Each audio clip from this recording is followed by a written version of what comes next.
Hello, everyone, and welcome to episode 203 of the MTG Goldfish podcast. It's Seth, probably better known as Saffron Olive, and we're casting a little bit early this week. We normally cast on Monday, and you'll still be hearing this on Monday, but with the holiday season, we decided to get together a little bit earlier this week and record the episode, and our plan for today is pretty simple, but before we get to that, gotta introduce the co-host. Today we have Richard, the owner of MTG Goldfish. How's it going today, Richard?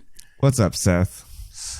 Not much. I'm actually pretty excited. The short week is weird for the podcast, but we actually have a lot of stuff to talk about. And also joining us to talk about all this sweet stuff is Crim. What's up, Crim? Hey, how you doing, Seth? I'm doing well. I'm super hyped. So today we have a ton of Ravnica Allegiance stuff. We've been slowly getting like 2 cards a day as we go through the mechanics. So we're going to talk about all the rest of the Ravnica Allegiance stuff that is new. Some super sweet cards. We also want to talk about a arena tournament that went on this week. I played in it. Crim was casting it. So we have some thoughts on that. And then, of course, we will also hit up your fish mail at the end. So that's the plan for today. Happy holidays, everyone. Before we jump into it, a quick reminder that the sponsor of our show today is spikesacademy.com, the world's first Magic the Gathering e-learning academy. And they have some really sweet online courses from great players like PVDDR, also Reed Duke doing a modern course. And you can join the academy over at spikesacademy.com, even get 10% off with the coupon code GOLDFISH. And to learn more, check out spikes_academy on Twitter. So thank you to them for their support. And with that out of the way, let's get into the fun stuff. We have a ton of new cards to talk about. So, Richard, why don't you guide us through some Ravnica Allegiance spoilers? All right. Like Seth said, it is Friday. We got every single new mechanic, I guess, for each of the guilds. So last podcast, we talked about, I've already forgotten, the Rakdos. Yep. Spectacle. And today we're going to go through the rest of the guilds, and also there's a returning mechanic. So we talked about Orzhov a lot before Ravnica Allegiance. Because we want aristocrats. Apparently everyone wants aristocrats. And the new mechanic is Afterlife. And we have a rare Tithe Taker. It's 1 and a white, 2 converted mana cost, 2/1 human soldier.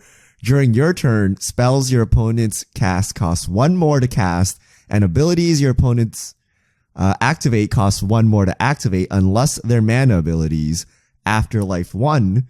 When this creature dies, create a 1/1 white and black spirit creature token with flying. So, I mean, it's worth mentioning Afterlife, it will have different numbers, they said, and those numbers will refer to how many 1/1 spirits you make. There was some speculation that it might make bigger spirits, I saw on social media, but it's the number of spirits. So you could have Afterlife 2 when the creature dies, you get 2 spirits, or so on and so forth. I think the mechanic, it does work well for aristocrats. We really need sack outlets. That's the thing that's missing, but it is a way you can double up your sacrifice triggers, so I'm really hoping that's the direction that this is heading. As far as non-aristocrats applications, I mean, it's fine value, like your creature dies, you get another creature. We've seen like Doom Traveler be pretty playable. There's also some cards in our current standard. There's like a vampire that's very similar to this, except it makes a 1/1 lifelink token that's Martyr of Dusk, I think it is. It's like somewhat played in vampire decks. So I don't know. I don't think this card is particularly broken, but it seems like it could be a good synergy mechanic if we get the right pieces to take advantage of like doubling up your creatures like that. No comment, Crim. You're in shock and awe of this awesome card for modern humans. Like, yeah, exactly. There's so much text on this thing. It's a 2 mana 2/1. It taxes your opponent, only your opponent, not you. And when it dies, you get like a spirit token to come in through the air. I actually think this card is really good, and I'm surprised Seth didn't harp on it more. Like what does the taxing ability do? That's what, like, so in standard, yes, you're like, settle the wreckage costs 1 more mana, which is an upside. I have no idea what activated abilities people are activating during their opponent's turn in standard. I guess you can't like end of turn search for his counter or something. There's some like fringe value, but I'm just not exactly sure, other than like making your opponents settle the wreckage be a little bit more expensive. What does this actually like an entire turn difference to settle the wreckage?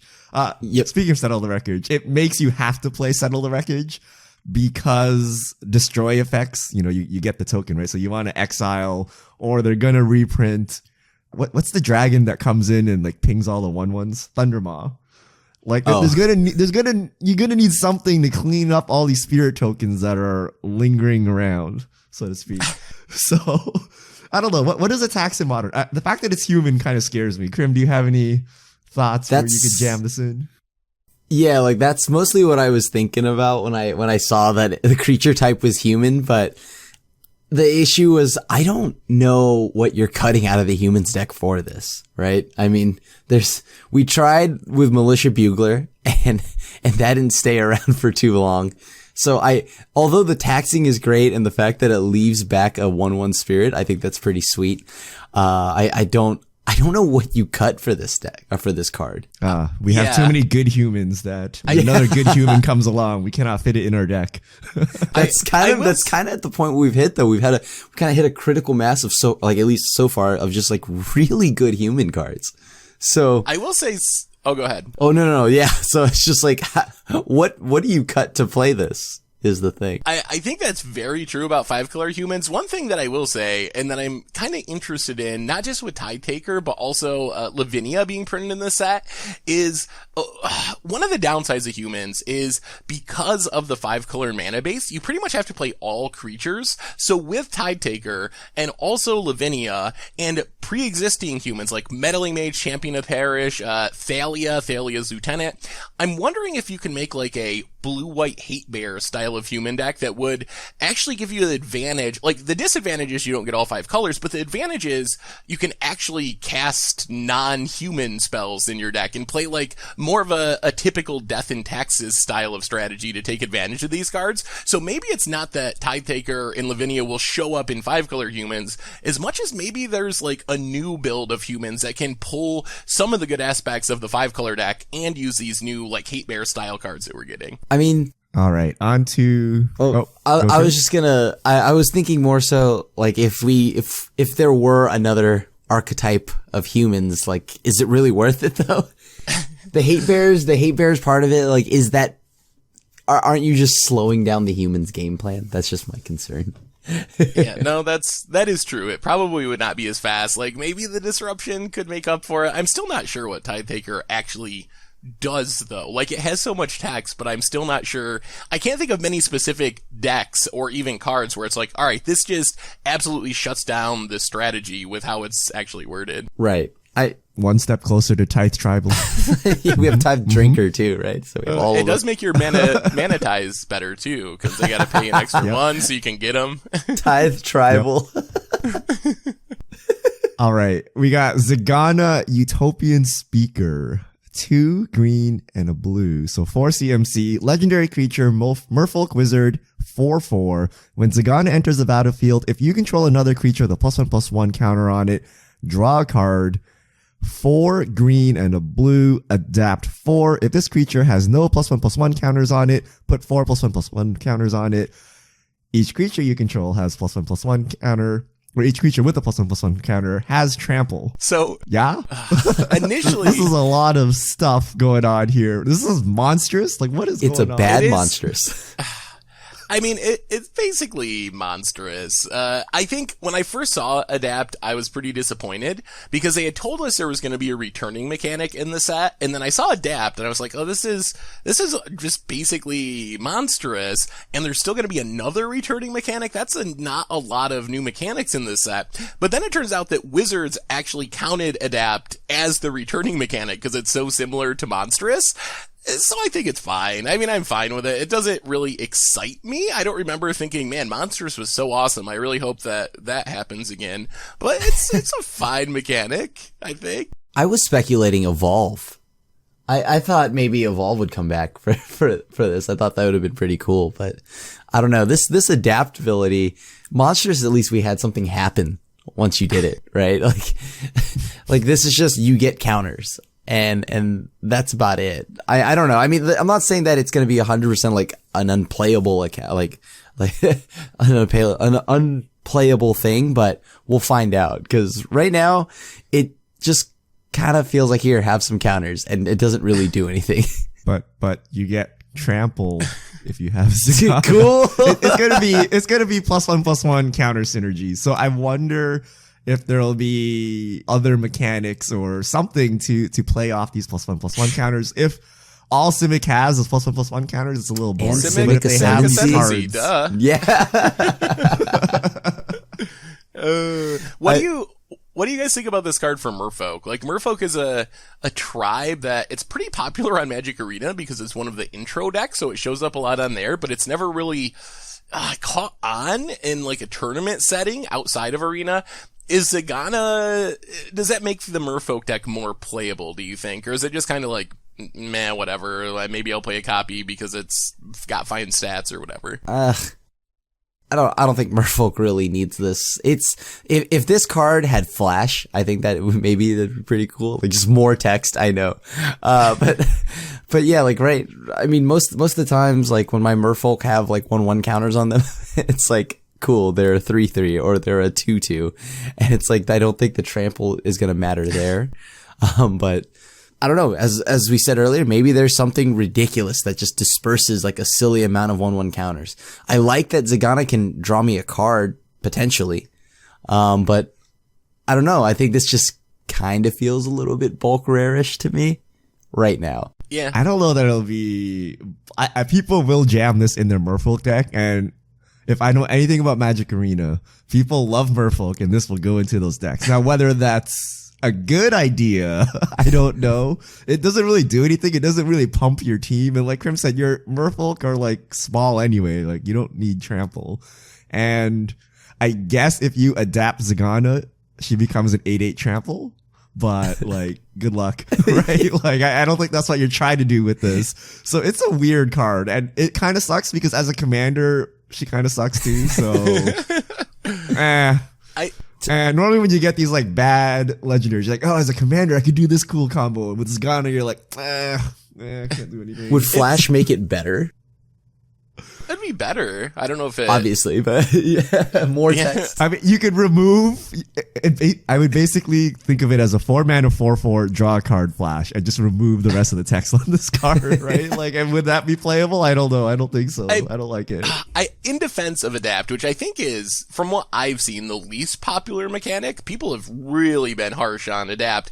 There is a slight difference between Monstrous, which is, in Monstrous, once you go Monstrous, you can never go Monstrous again. Even if you remove the counter somehow, like a creature, once it's monstrous, it's monstrous. With Adapt, if you can remove the counters from Zagana, you can adapt again. So that's what I'm hoping for, is the mechanic. Maybe we get a lot of shenanigans where you can like remove counters for some sort of value or put them on other creatures and then adapt again. So I'm hoping that it's one of those cards that makes more sense once we see the rest of Ravnica Allegiance. Yeah. I mean, right now, I know that we're all a little harsh on it, but it does look very underwhelming right now, but we'll see though, right? Because I could be wrong. Release of Ravnica Allegiances, it's just the best mechanic anyone's ever seen. People banned this before, like, I don't know, Teferi or something like that. You're supposed to follow up that statement with something positive about Adapt, Crim. Right now we seem really harsh about this, but here, let me pick on it some more. It's so underwhelming. I actually wasn't even talking about you guys. I saw like YouTube videos or like worst mechanic ever, just like going off about Adapt. So we're not as harsh as other people. All right, we got Gruul coming up. Gruul Spellbreaker, 1 red and a green, 3/3 creature ogre warrior, riot. This creature enters the battlefield with your choice of a +1/+1 counter or haste. Trample, as long as it's your turn. You and Gruul Spellbreaker have hexproof. This card is so good. Yeah, just the rate on this card is insane. Yeah. Why do you have hexproof? I mean, like, No settle. Yeah. I mean, settle the wreckage, right? Like, if your plan is to settle the wreckage, like, joy. This thing's coming down. More things protecting Carnage Tyrant. My favorite.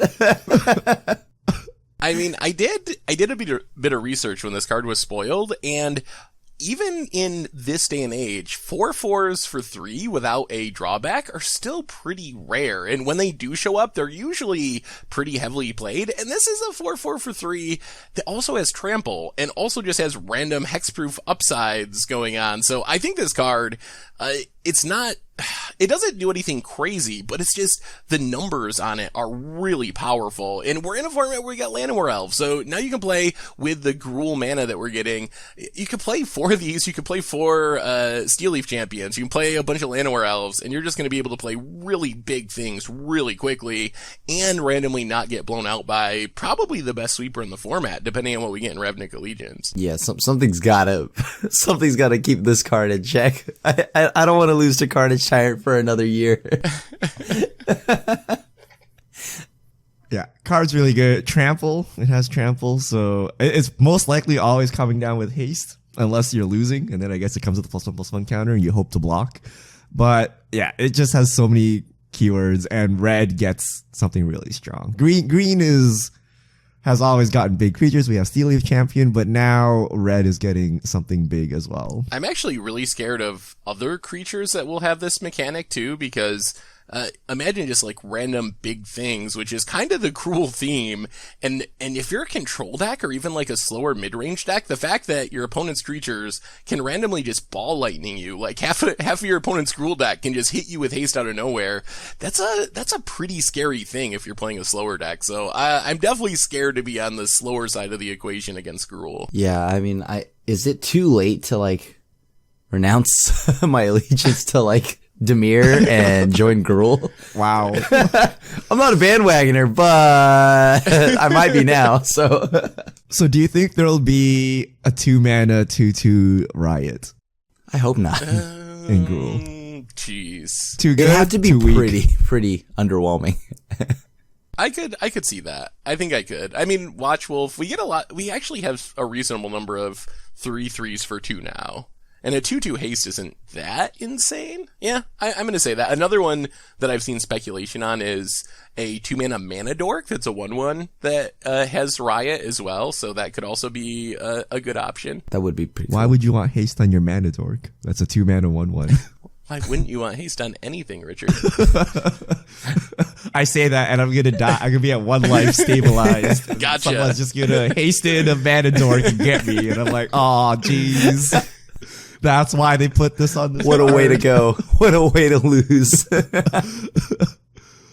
All right. Last up, we have the Azorius Guild. We have Emergency Powers. It's a mythic rare. 5 white and a blue. Instant.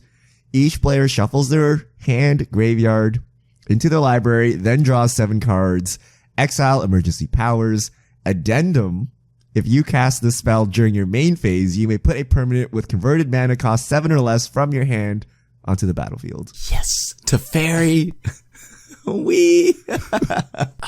I'm having a hard time figuring out exactly how good this card is. I think it's good. The problem that we've had with past cards like this, like Time Reversal, in cards like this traditionally is that you dump all your mana into it, and then your opponent also gets a new hand and gets to use all those cards first. But being an instant, it kind of fixes it in the same way that like Nexus of Fate is way more powerful than you would think for a 7-mana extra turn spell because you can cast it at the end of your opponent's turn. So the fact that you can just leave up all your mana, cast this, draw a new hand at the end of your opponent's turn, untap and refuel is sweet. And then the addendum part, the mechanic is weird to me for a blue-white deck. Encouraging people to like main phase their spells is like a weird tension when most blue-white decks want to leave up their mana as much as possible. But randomly putting a 7-mana thing into play is pretty powerful. Like if you have a Palaka Worm or something, it's a good way to make up for the downside of your opponent untapping with a handful of cards. I mean, Teferi untaps 2 mana, so that's So negate mana. How good do you guys think this will be? Like, do you expect this to show up in standard decks? I'm gonna jam it for like, I mean, whether that means it's good, like, much like how Richard brought up the thing with Merfolk and Zagana, I'm gonna definitely try this in my deck, and it may not be good, but the thing is, it has Dovin on it. We're due for a good Dovin. The first one just, I What really do you mean, Dovin Seth? to be good. We're due for a good one. The last one was great. I really wanted it to be good, but it never ended up being as good as I hoped. Yep. I forced that so hard. That card was, I mean, it existed. It existed. It was a card. It'll be interesting to see what Emergency Powers does. I'm definitely excited to to try it. At first I was really hyped for 1,000 Year Storm, but apparently the way it's worded, you don't get to keep putting 7 drops into play if you cast it with 1,000 Year Storm. So that made me slightly less hyped. That's all I wanted to do, was like cast a bunch of spells and then cast this and then just put like every 7 drop in my deck into play with Addendum, but the darn rules ruined it for me. Yeah.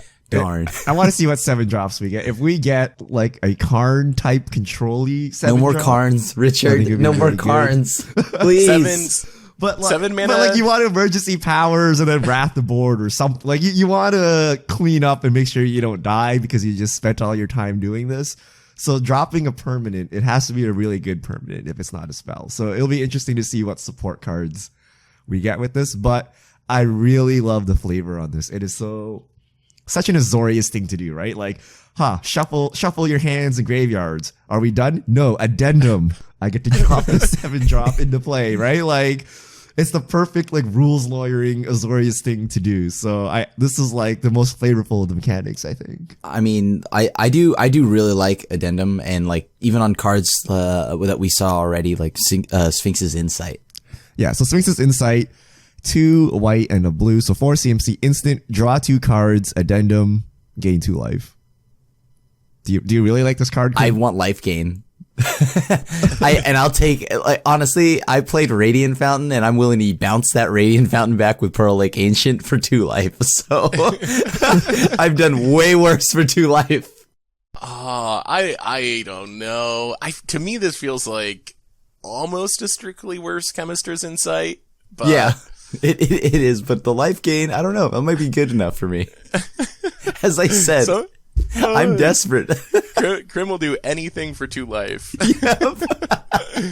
And you even have to main phase it, which is that's a pretty big downside to gain 2 life. I mean, maybe it'll be better than main I think. phase, tap yourself out, gain 2 life, then get smashed by a Gruul Spellbreaker. Yeah, I mean, I'm not casting anything that on their turn anyway, so except hopefully a counter spell. All right, we have the return of split cards. So we have Incubation Incongruity. So Incubation is a sorcery. It's a green and blue hybrid. Look at the top 5 cards of your library. You may reveal a creature card from amongst them and put it into your hand. Put the rest of the cards in the bottom of your library or random order. And Incongruity is 1 green and a blue instant. Exile target creature. That creature's controller creates a 3/3 green frog lizard creature token.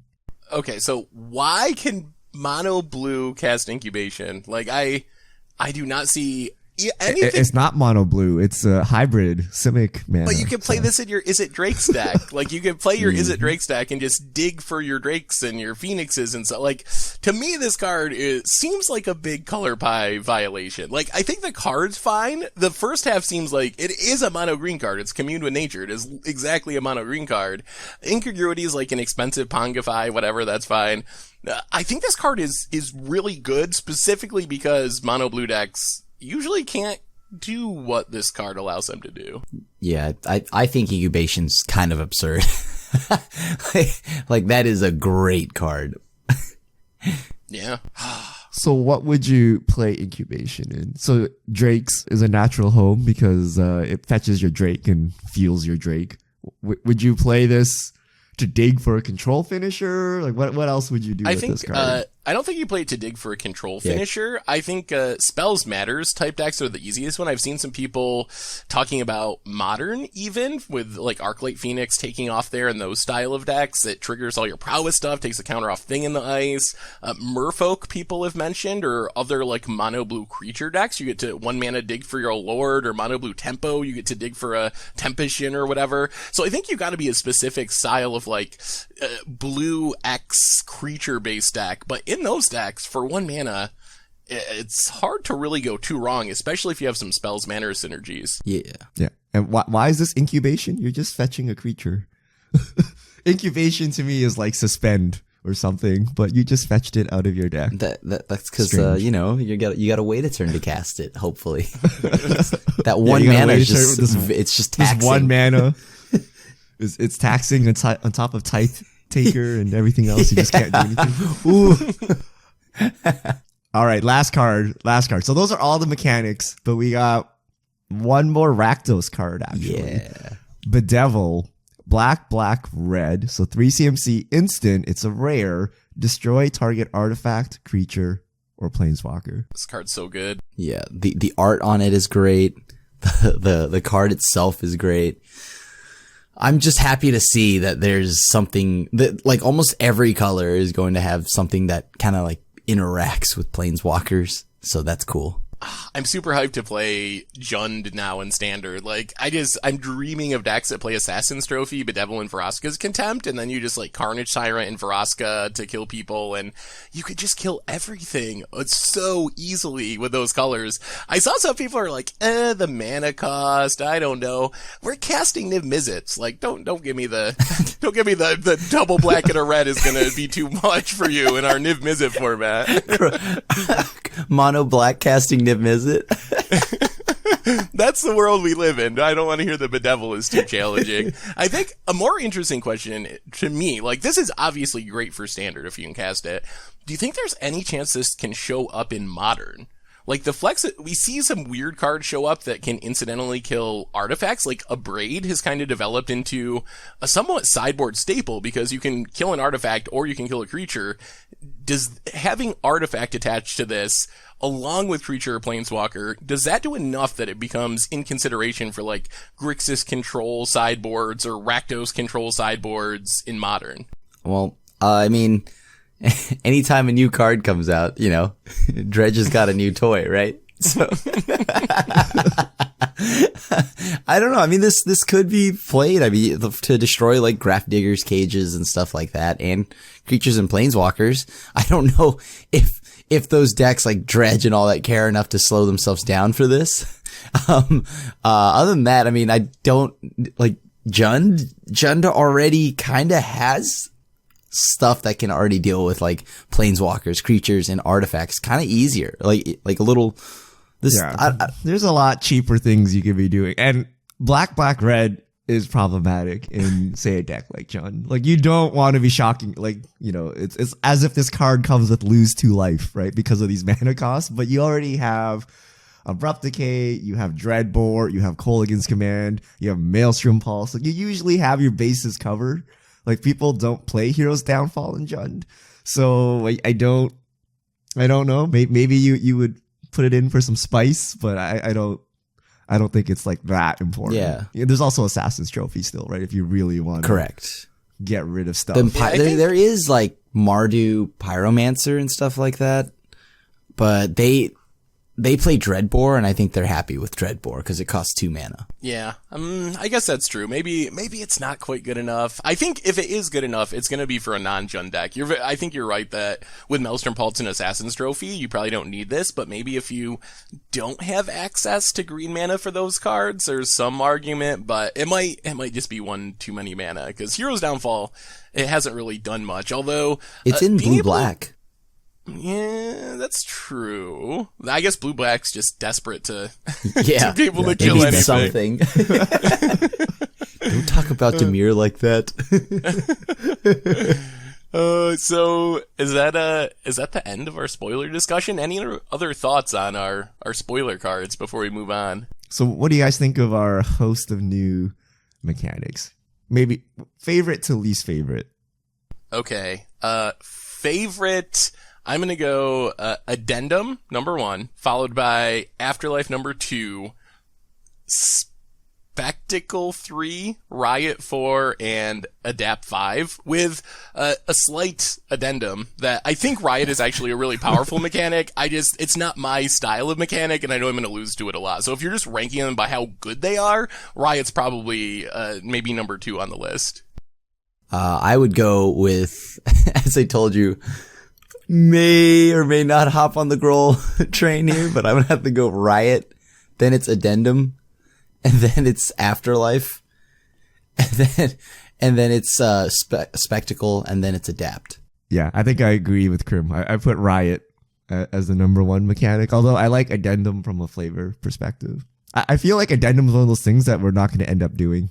But maybe Teferi will save this all because you get free mana anyway. You might as well do it during your main phase, right? I mean, if you look at Teferi decks, Teferi is just so good that you could play like 56 draft cards and it's fine.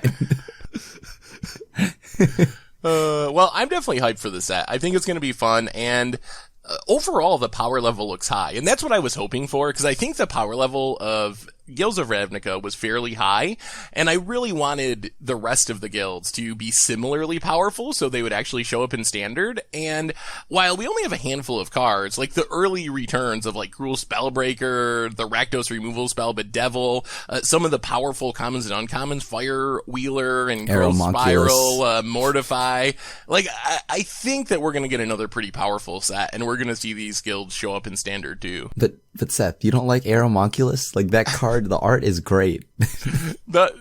Someone said it looks like a flying butthole, and now I cannot unsee that. This is a family-friendly podcast. Twitter Seth. ruined it for me.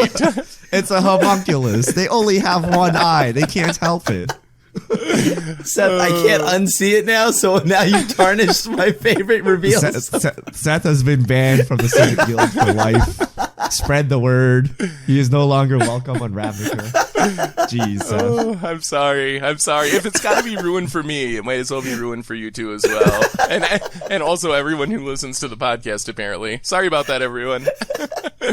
All right, let's move on from Ravnica Allegiance and to topic number 2, which is there's a big Twitch tournament. Our first, I believe, big Twitch arena tournament hosted by Twitch rivals. I played in it. Crim was casting it, which was pretty sweet. So we want to talk a little bit about that, how the tournament went, some this and that arena stuff. But before we get into it, I got to ask you, Crim, this was your first time doing coverage. Did you enjoy it? What did you think of it? Fill us in on your coverage experience. It was... I never knew I loved casting as much as I did. It was so much fun. I was able to be like commentating alongside Matthias Hunt, and that's admirable. Two just very, very good casters. So I at the same time, I felt like I learned a lot being around them, just talking to them, picking their brains on how to cast. Cause I've never done any events like casting seriously big events like this, right? So for me, I just learned a lot and I had a blast. And I think the best thing about casting is I didn't know how much power a caster has over an event, and on top of that, the fact that it was cool to be a part of Magic and esports history in a way, because this is our first big esporty kind of high production event and stuff like that. I got to we had a crew. There was a lot of it felt like I was on set for a real movie, and I don't know, it was just it was like watching your favorite game. I've said it before, but it's like watching your favorite, this thing that you loved, just kind of take its first step into the esports arena. It's like watching your kid go off to college. You know what I mean? This was big for me. I don't know. It was cool seeing Magic go into esports. And I know I hate using the term esports as much as I probably just have in the last 30 seconds, but esports one more time. It was, I got to see some of the coverage. So I played in the tournament, ended up technically 3-3, but there were 2 different buys because of some weirdness. So kind of finished in the middle of the pack, but then I got to tune into some of the coverage, and I was really impressed with how you did on coverage, but coverage in general, compared to what I'm used to watching when I turn on a Magic tournament, and this is no offense to anyone who does Magic coverage, but I was just impressed with how professional and esportsy the actual coverage looked, the set looked, the entire thing it felt like it kind of stepped up Magic coverage significantly. And I think part of that is arena. I still think Cedric Phillips and Patrick Sullivan are the best casting team in Magic, and my opinion on that hasn't changed, even though I think you did a wonderful job. That but hurts, having it on arena, it was very easy to follow along and see what was happening. And so I think that was a big reason why the coverage looked so good. Is arena, it's better for coverage than paper Magic. Yeah, like, I mean, newer players don't have to like kind of like, jam their face on their monitors to, like kind of see what's going on, right? I thought it was very, very well done. As I told you, the production was insane on it. It was just absolutely a blast. So, since we can't just be all positive about something, I do have to mention a couple of pieces of constructive criticism. And I think this is partly, remember, this is the first tournament. It came together surprisingly quickly from when we heard about it to when it was actually going. And really, I think Arena is not quite to the place where it's really ready to hold these events yet. Not in a gameplay sense. The gameplay was fine, but there was a lot of weirdness with actually making the tournament work, because like we're playing in, there's only best of one modes to challenge, so we had to restart multiple games to get the right person to go first. The record was 12. Oh man, I thought I had 4 in one game and I thought that was bad. 12 is absurd. That's some bad die rolling. Oh my goodness. And so we had that being a little bit clunky. We had some challenges with just like connecting. You had to like find your opponent in various chats and get their ID number to actually start the match. And then amazingly, the tournament, and I didn't actually see this part, but the tournament ended with a deck reg game loss somehow in digital form, which is almost amazing to me that that's a possibility. But because the deck list, and I ran into this while I was playing, I would go to sideboarding, but sideboarding is just the Arena deck builder. So I'd click on a card thinking I was like putting it from my main deck to my sideboard, but it was actually just putting it back into my collection and taking it out of the deck altogether. So there was some clunkiness there with deck lists not being locked in the same way it would be as if there was an actual tournament set up on Arena. So all this to say, it was awesome, and I really hope Wizards does more of this, and Twitch Rivals does more of it, but I also hope Wizards finds a way to put some actual like tournament software into Arena, because it would make events like this so much smoother, so much better for the viewers, so much better for the players and the TOs, and I'm sure the casters as well. So I'm really hoping they embrace that and put that into Arena in the near future. I mean, the spectator mode would be awesome to have, and once again, best of 3, because as you know, that can happen. You know, when you're like the whole deck list error. You know, when you're moving cards back and forth consistently to like make it so that you can sideboard, it can randomly cause problems. Luckily, though, the thing that ended up happening, the person, it was just a deck list error. We ended up ruling it as if it were like that at a GP or something like that. Yeah, I think you guys handled it really well for a unfortunate situation. It's just unfortunate that's even possible in digital form. You would think that, like, if we had actual tournament software built into the client, that wouldn't even be a possibility. Your deck list would be your deck list. You couldn't change it if you wanted to. So I think that would be something that Arena could improve in the future. So, but I think you guys handled it really well for a unfortunate situation. I was talking to Frodan, the person helping put this whole event on with Twitch and stuff, and he and I were talking about how interesting it's going to be when, you know, Arena's got everything smoothed out and ironed out, and it's years from now, and then we're going to look back and we're going to go back to the first one, and how we had to restart 12 times to get the right person on the play. And I mean, really, in some ways, I'm kind of glad that it happened, because I think it's something Wizards will take notice of. Like when, that's just not stuff that you would even really think about too much until you actually have tournaments being played. So even though in some ways the tournament was probably slightly premature with just how Arena is right now, hopefully this is something that Wizards like, all right, we don't want people restarting 12 times next time we have a tournament. So let's get best of 3 mode or whatever in challenges or whatnot. So. Yeah, it looks like I mean, some people were already in the chat from the dev team, and it's in the works. So, I mean, I'm excited, you know, in a good way. It kind of, it's like, all right, well, you know, before this goes into esports, you know, we really got to make sure that it's ready. And so by doing this event, it kind of now makes it like, okay, well, we got to work on it now. It kind of expedites the process. Yeah, and I think it shows, like, what aspects to work on, which you might not even see until you actually have a big tournament on Twitch. If you're just testing internally or playing random like events that you're watching people play, you're not going to see the same things as you would see in like a competitive tournament with a bunch of money on the line. So I think it was an awesome event. It was really fun to play, and there were tons of great people. Caleb Dernward ended up winning it, so shout out to him for being the first Magic Arena esports tournament winner, which is pretty cool. That's something we'll look back on, like you were saying, I'm sure years in the future, and think about this tournament and that stuff. So really neat, really cool event. So numbers wise, we were at Grand Prix level, smallish Grand Prix level viewers, and that's on a Tuesday on the main channel, right? And that's on a random day with very little advertising. Correct. And people split across the streamer channels as well. Correct. Right? Because, you know, people are just naturally following their favorite streamers. And I don't know how long it took to organize, but we had like a week notice. It seemed like they were just like, oh, okay, let's do it. And then they just scrambled it all together.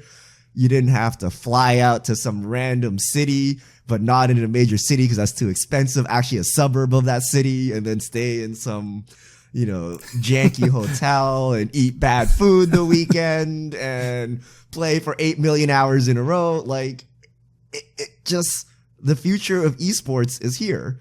And I think it happened in spite of Magic Arena's infrastructure. So I'm hoping Hasbro sees these numbers and they're like, okay, it's time to actually invest, right? We're not just going to make a game that people are satisfied with. We're going to make a world-class game. We're going to add in all the infrastructure. Like, can you imagine if the Artifact dev team had made Arena?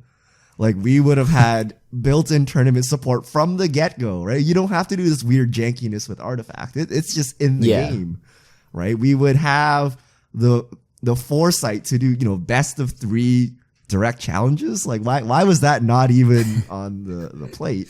So with these numbers, I'm hoping that, you know, Wizards and Hasbro sees and they're like, okay, you know, we need to actually drop millions more into the development of this to do all of the side things, right? Not just the core gameplay, which they're doing right now, but, you know, how do you integrate spectator mode? How do you get a tournament bracket set up, right? How do you, you know, do these things? And I hope these numbers, like this was a resounding success, I think, you know, despite all the limitations. I hope these numbers, you know, get them to do it faster. Yeah. And I think that also another cool thing to come out of all of this was the amount of people from different games that played in it too. That like it just makes it so that, you know, I was like really excited to see what other minds from other games would bring to the game of Magic. And now we kind of get to see that with all these streamers and all this other stuff too. Cause now you can just easily hop on, as you said, to just play in a tournament, right? You could just hop on and maybe they make the client or some kind of in-game tournament mode and just, I don't have to fly to, like you said, Ohio randomly in the middle of like, you know, in the winter and like be cold. I don't know. I think the thing is I don't have to go some random spot and instead I could just do it from the comfort of my own home. It's kind of baffling. Every big event is just like a hometown GP or Magic Fest. Yeah. And they can happen every weekend. They can happen, you know, if they actually open it up, it can happen from anyone, right? Today, for you to make your own SCG equivalent, it's a lot of investment, right? Like a lot of investment. So you only have the SCG circuit and you have the Grand Prix circuit or, you know, the official Magic circuit. But now if we actually get the infrastructure, anyone, right? Like, you know, if you're a streamer with 50 people, you can make a tournament with your 50 subscribers, right? And off to the races, right? So the possibilities are endless, you know, if they actually build this infrastructure. We're in the digital age now. Everything is super fast. So hopefully this is the starting point. And in 5 years, we look back and we're like, haha, remember that time, Crim? You had to re-roll 12 times, right? Now I can start a tournament in 30 seconds and we're off to the races, right? And, I mean, it's worth mentioning they know how to do it because Magic Online does do it. Like, Magic Online does run tournaments in the same style of GPs. So even if they could steal that aspect of Magic Online and sneak it onto Arena, the tournament aspects, I think that would solve a huge percentage of the issues. I know another thing we ran into was the rounds were untimed. That would be another thing that would be worth adding to the tournament mode, because we ran into some odd draw problems where we just kind of had someone manually keeping time, and then after like 50 minutes were up, they were just kind of like, all right, like how close are you to being done? Maybe I'll call it a draw. Maybe I'll give you a few more turns. So having an actual like round timer built in would also probably be pretty beneficial, not for Magic Arena in general. I'm not saying you got to do this for best of one tournaments and that stuff, but for these type of tournaments in specific, having a round timer would go a long way to making things run smoothly too. Yeah, just having like a natural like turns timer. So once time's up, like 50 minutes, and then it goes turn 0, 1, 2, 3, 4, 5, back and forth. Like, you know what I mean? Like that being built into the what? It's not like 10 ropes. Yeah, no, I do not want to see that. Arena. Yeah, like I think that would be that's just something, you know, it's possible. It's weird to say that all this is possible now, so I'm excited. Yeah. Very, very sweet to see it happening, and I'm sure there's going to be more of this in the next few months leading up to the big invitational tournament at the end of March that Wizards is doing, which is their first big foray into esports on Arena. So it's a very exciting time, and I'm excited to see what comes next. Anyway, I think it's time to wrap up with some fish mail, unless we have any more Twitch thoughts before we get into it. All right. If you have questions, send them to @MTGGoldfish on Twitter with the hashtag MTGFishmail, and we'll get to your questions. So from Supoples, hypothetical question. All sets of Magic disappear. You can only choose one block of Magic to play and draft for the rest of time. Which block in Magic's history do you choose? Ooh. Maybe just original Innistrad. Innistrad had really good standard, and it had good limited. I think if I had to do one block, I might choose original Innistrad. Oh, but what was Innistrad block constructed like? Innistrad draft was Innistrad good. block constructed. That was where Lingering Souls was banned, I'm assuming right? we keep the ban list. We actually had block constructed still. I'm assuming we'd have to keep the ban list, because yeah, Lingering Souls was absolutely busted. I think that was the one time I got to like 1900 on constructed ratings in Moto, was just playing block constructed Lingering Souls. The cards were super expensive. You're a dirty Lingering Souls abuser, Sam. The cards were really expensive, so no one would buy them, but I bought like Sorens on the first day, and just I was winning like 90% of the time or something. It was so sweet. And then eventually, like after a few days, people bought the cards and caught up, and then it was over. For me, I think I don't play too much limited, so I'm gonna go off block constructed, and you've played more block constructed than limited. How is this possible? I just like constructed so much more, and I'll take it in any form I have to. So, I'm thinking back to it. I mean, maybe I don't know, maybe either Onslaught, Theros. I mean, Theros had like Prognostic Sphinx as a win condition, and Ashiok. Richard, you know I love my Ashiok. So I don't know. I guess it'd be one of those, or maybe Lorwyn block. It's one of those three blocks.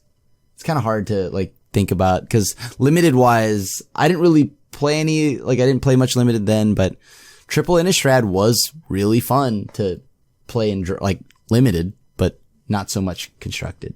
I haven't even played any of the blocks Crim mentioned aside from Innistrad. Innistrad draft was really good. Triple Innistrad. I didn't like Dark Ascension as much. Triple Innistrad was really good though. But I've actually played block constructed, because that's when I got back into Magic and I got duped into playing block constructed.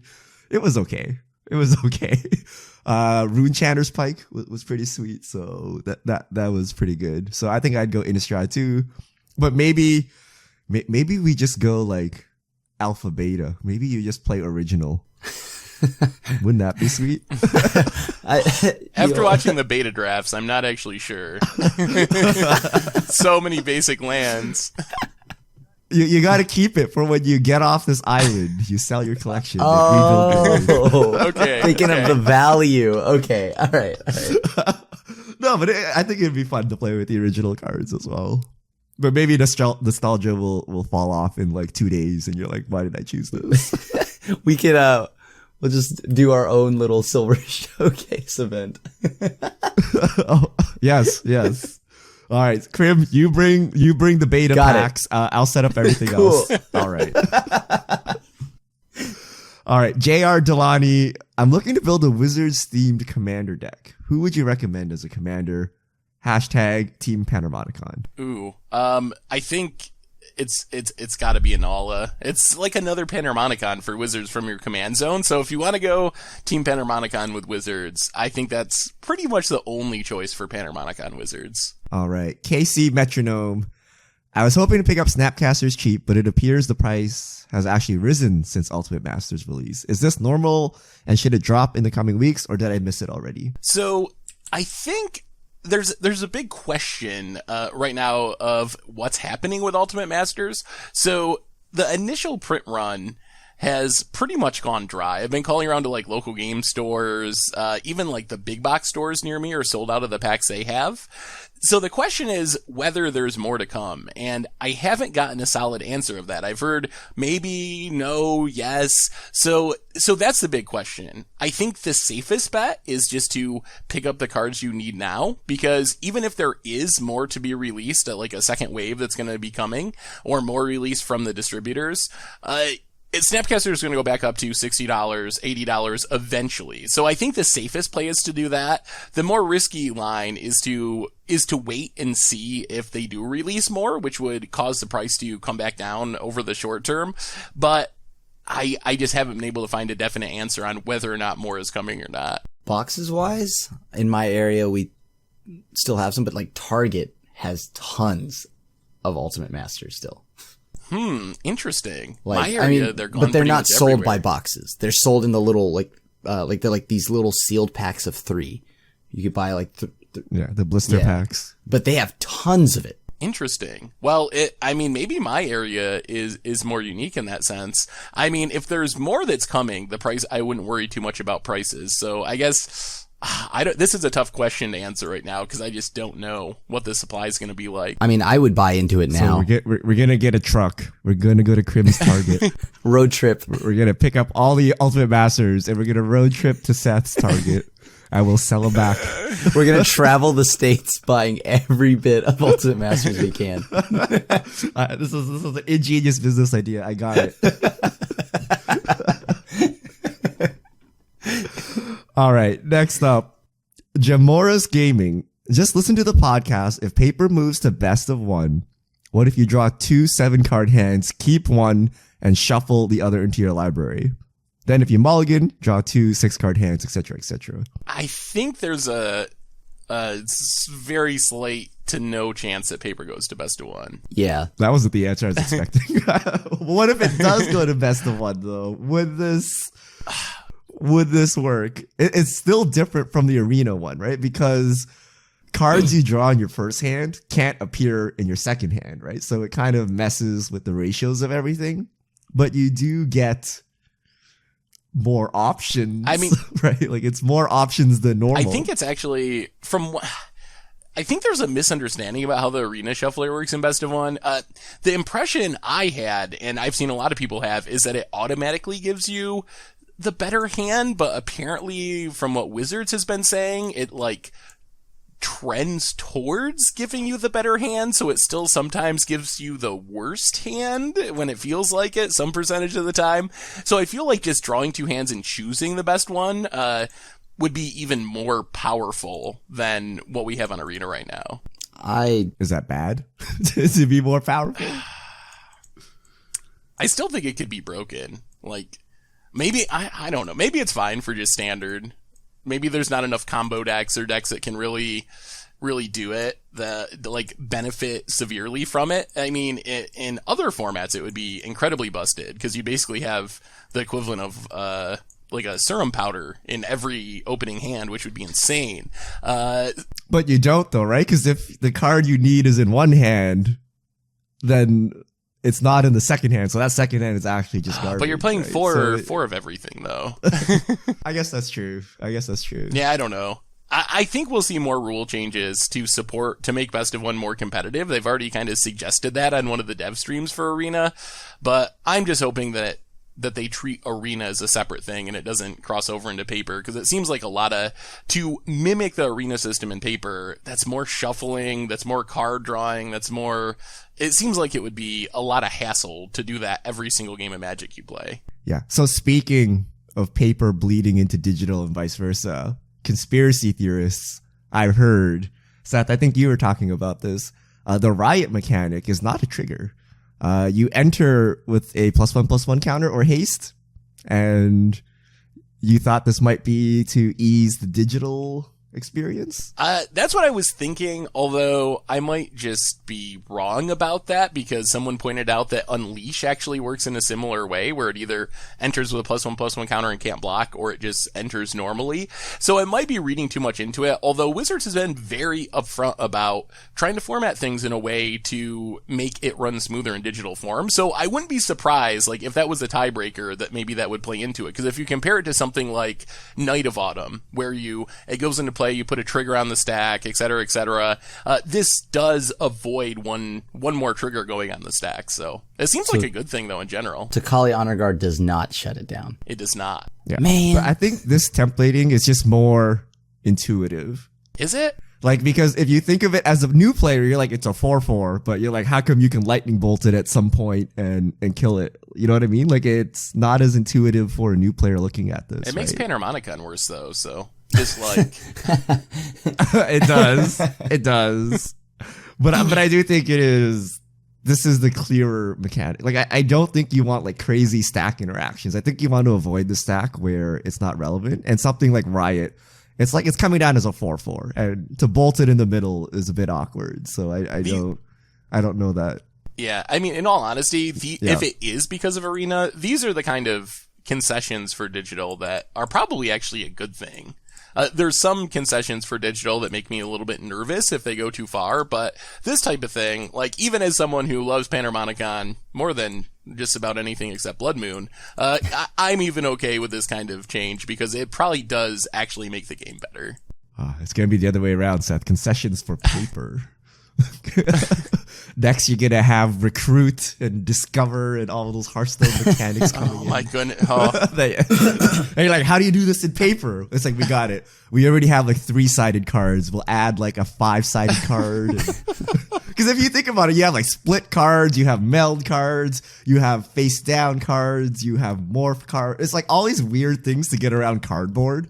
Whereas if it was digital, you wouldn't have to be flipping cards up and down, right? You could just make it hidden and then reveal it when you need, right? Yeah, although, like, really, Magic already has a lot of variance because of our mana system, so I don't know, like, the mechanics that make sense in Hearthstone, I don't know if I want them to make sense in Magic, because a lot of them just add more variance, and we already play a game that's pretty high variance compared to Hearthstone just because of the resource system. I am so waiting for tribal random cards. Like, it's a 1-mana 1/1 Minotaur, and when it dies, randomly play a random Minotaur from your deck. Like, I would totally be all over that. But how would you do randomly play a Minotaur from your deck? Yeah, that's like a hard, like, so Magic does it by look at the top 6 cards and take something and put it into play. That's the Magic equivalent. Okay, yeah. So the Magic way would be like, so top 6, put a Minotaur into play. Yeah, but I want Magic to just straight up be able, Magic Arena should just fetch a Minotaur out of my deck and stick it into play, right? And then you can complain about RG. Why not the 2020 Minotaur? Why the 01 Minotaur? Sounds what like are you talking about? I just wouldn't hit any Minotaurs. That's the collected company 04. Yep. And the turn Coco, nothing. Here you go. You need to play. But how long till Wizards lets you just search your entire deck and just, your opponent randomly chooses one, kind of like Hymn to Torok, right? Never, like, never. Kind of on all the cards in your deck. Just roll a 20-sided die and like choose a random card from it and slap it into play. Just play. Lay down your hand. This card is 1, 2, 3, 4, 5, 6, 7, 8, 9, 10, 11, 12, 13, 14. It's so fun. And then you're like, okay, then this card is the one you keep. This one's the one you discard. It's when you play with new players they're like, what is going on? Can I just point? I'm like, yeah, point. No, I'm going to make them roll the die. Look, I'm going to make them roll the die. Yeah, sorry, that's not random. Yeah. This cannot be. Oh, please no. All right. So also on the topic of Arena. So what if Arena, so from Flavor Text Daily, what if Arena had a free mulligan for the person that lost the die roll in Best of 1? That's So if you're losing the die roll, you get an extra mulligan. way too try to make risky up for my tastes. It might be too much. I do think that something eventually will be done to make being on the play less of an advantage, but a free mulligan, that might just be going too far. Yeah, then because if you're offering me a free mulligan, I'd rather go second because I draw a card too, right? Yeah. Is that true though? Is that Yeah, true? I best of one. In best of one, I would. I've heard from people that have played like 2,000 games that they found it to be like 60-40 for the person on the play in best of one. And obviously, this doesn't account for decks and whatnot, so take it with a grain of salt. But if it's really that big of a swing to win the die roll, maybe a free mulligan, like, is a free mulligan 20 points? Like, how big of an advantage does that give you? Maybe that would actually just make it even. Yeah, I think that might actually, like, it sounds bad, but also being on the play is a big advantage. But I don't know if you could game this. But even if you can game this, it's fine, right? Because it's like today, everyone chooses to be on the play, right? If being on the draw is better, then everyone would try to be on the draw. Right? Yeah. And it kind of like balances itself out. So I don't know. I mean, my decks are all dirtily anyways, so like I may as well try to get the best hand that I can to find like with the best answers I can get. All right. So last question, Sebastian Tans. Due to Wizards' number of different styles of printing cards, nobody seems excited about Judge promos anymore. So my idea is they start making more Judge promos Commander related, since there are a lot of popular Commanders. A lot of Judge promos. I was going are to say Commander that. cards, It seems though. like whenever I see a new Judge promo, at least one of the two cards is a card I'm like, oh, okay, that's like a first-time foil for Commander or something. So I think they might already kind of do that. Yeah, but I do get the point that no one really cares about Judge promos anymore. They used to be the only way we got like random reprints, but now with like all the supplemental products, all the master set, box toppers, masterpieces, like we have all kinds of ways to get reprints of cards. So Judge promos are not as special as they used to be. That is true. I'm still owed from a ton of Judge promos from when I was a judge.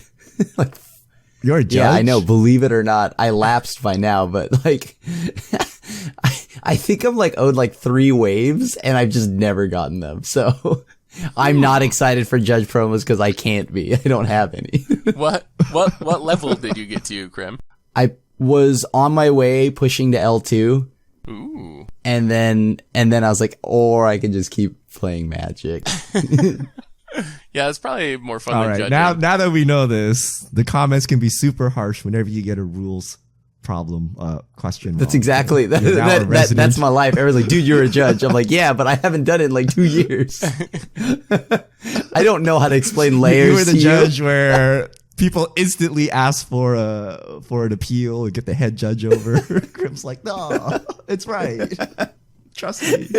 Like, but I'm serious. Like a lot of the questions, like being a judge, were like, like, oh, can you explain layers? No, I'm not gonna explain layers to you. But what if humility, X, Y, and Z, and then like Arbor Elf, or not Arbor Elf, Arbor Dryad is on the board?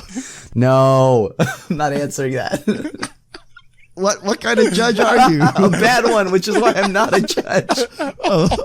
It's like, what is summoning sickness? I got it. I got this one. I can explain summoning sickness to you. Take a step back. I got this one. L1 coming through here.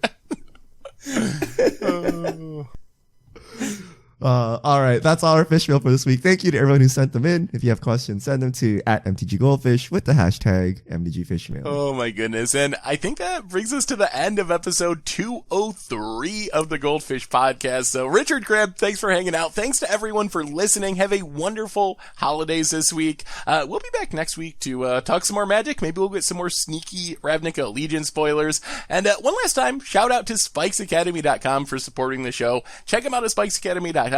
Get 10% off with a cold goldfish. So until then, have a wonderful holiday, everyone. And this is the crew signing out.